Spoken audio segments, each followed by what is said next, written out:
Hello friends, welcome to my channel. আজকে আমি কেন এত সাজুগুজু করেছি তাহলে ভিডিওটি দেখো শেষ পর্যন্ত।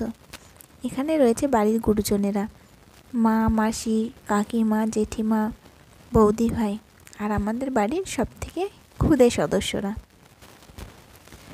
আর এই হলো আমাদের কেকটা দেখে বুঝতে পারছো আসল প্রোগ্রামটা কী ছিল। প্রোগ্রামটা ছিল আমাদের সেকেন্ড অ্যানিভার্সারি। আর কেকটা সিম্পলের ওপরে সত্যি খুব সুন্দর হয়েছিল। অবশ্যই এটা আমার হাজব্যান্ডই পছন্দ করে নিয়ে এসেছিল। আমার তো খুব ভালো লেগেছিল কেকটা। এবারের অ্যানিভার্সারিটা খুব ছোট করে বাড়ির সকলকে নিয়ে মানানো হয়েছিল।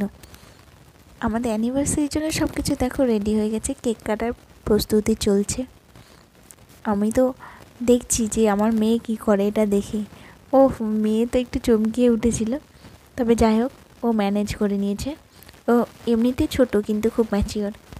সকলকে দেখে এত হইচই দেখে ও তো কি বলবো, অবাক হয়ে গেছে, কিন্তু একটুও কান্না করেনি জানো তো। আমার মেয়ে সত্যিই খুব এইদিকে শান্ত, কান্নাকাটি তো খুব একটা করে না, খুব আনন্দ পায় সবাইকে দেখলে এবারে। আর যে যখন বলবে ফটো তোলার জন্য ও চুপচাপ রেডি। সত্যি 1 বছর আগে আমরা দুজনে যখন এই অ্যানিভার্সারি পালন করেছিলাম, সেদিনই আমি জানতে পেরেছিলাম যে আমার সোনা মাম্মা আসতে চলেছে। আর আজকে অ্যানিভার্সারিতে আমি আমার মাম্মাকে কোলে নিয়ে কেক কাটলাম। সত্যি এটা যে কত বড় পাওনা সেটা হয়তো বলে বোঝানো সম্ভব না। এটা সত্যি আমার জীবনের সবথেকে বড় গিফট ভগবানের দেওয়া।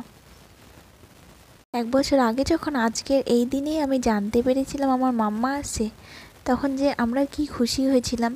সেদিনও আমার কাছে একটা সুন্দর উপহার হিসেবে এসেছিল এই গিফট। যাই হোক বন্ধুরা, আমি তো অত ভালো ব্লগার নই, তাই ভালো করে গুছিয়ে হয়তো কথাও বলতে পারি না। তবে তোমরা যারা যারা আমার চ্যানেলটা নতুন দেখছো, অবশ্যই লাইক, কমেন্ট, শেয়ার করে দিও কিন্তু। এটা আমাদের 3 জনের গ্রুপ ফটো। আর দাদু তার ছোট ছোট ক্ষুদে বাচ্চাদের নিয়ে বসে পড়েছে। এটা ছিল মাম্মামের ঠাম্মি আর দাদু। এই হলো মাম্মামের 2 দাদু। আর এটা হলো আমার মা, বাবা আর আমার দিদির ছেলে। এই দুজন নাতি নাতনি নিয়ে আমার মা বাবা। ছোট্ট দাদার কোলে আমার মাম্মাম সোনা বসে রয়েছে। এই হলো দিদি ভাই। আরেকজন আছে ছোট্ট দিদি ভাই, সবসময় কোলে নিতে প্রস্তুত। এই হলো বাড়ির সকল মেম্বাররা। থ্যাংক ইউ ভিডিওটি শেষ পর্যন্ত